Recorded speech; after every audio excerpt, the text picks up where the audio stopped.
Stop comparing, start trusting.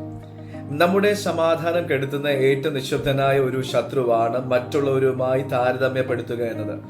മറ്റുള്ളവരുടെ വിജയങ്ങൾ കാണുമ്പോൾ നാം പിന്നിലാണെന്ന തോന്നൽ പലപ്പോഴും നമ്മെ വേട്ടയാടിക്കൊണ്ടിരിക്കും. ഓരോരുത്തൻ താൻ തന്റെ പ്രവൃത്തി ശോധന ചെയ്യട്ടെ, എന്നാൽ അവൻ തന്റെ പ്രശംസ മറ്റൊരുത്തനെ കാണിക്കാതെ തന്നിൽ തന്നെ അടക്കി വയ്ക്കും. Live it. താരതമ്യത്തിന് കാരണമാകുന്ന സംഗതികളും അനാവശ്യമായ മത്സര ചിന്തകളും ബോധപൂർവം കുറയ്ക്കുക. Thank God. നിങ്ങളുടെ ജീവിതത്തിൽ ഇപ്പോഴത്തെ സാഹചര്യങ്ങൾ എത്ര സാധാരണമായി തോന്നിയാലും ദൈവം നിങ്ങൾക്ക് നൽകിയിരിക്കുന്ന നന്മകൾക്കായി നന്ദി പറഞ്ഞു തുടങ്ങുക. പ്രേ. മറ്റൊരാളാകാൻ ശ്രമിക്കുന്നതിന് പകരം ദൈവം നിങ്ങളെ സൃഷ്ടിച്ച വ്യക്തിത്വത്തിൽ സംതൃപ്തി കണ്ടെത്താൻ ദൈവിക സഹായം തേടുക. ദൈവം ഒരേ വിത്ത് പല മണ്ണിൽ വിതയ്ക്കുന്നത് പല കാലങ്ങളിൽ വിളയുവാൻ വേണ്ടിയാണ്. നിങ്ങളുടെ സീസൺ മറ്റൊരാളുടേതിൽ നിന്ന് വ്യത്യസ്തമായി തീരുന്നത് ദൈവം നിങ്ങളെ മറന്നുപോയത് കൊണ്ടല്ല, മറിച്ച് നിങ്ങൾക്കായി അവന്റെ പക്കൽ മറ്റൊരു സമയക്രമം ഉള്ളതുകൊണ്ടാണ്.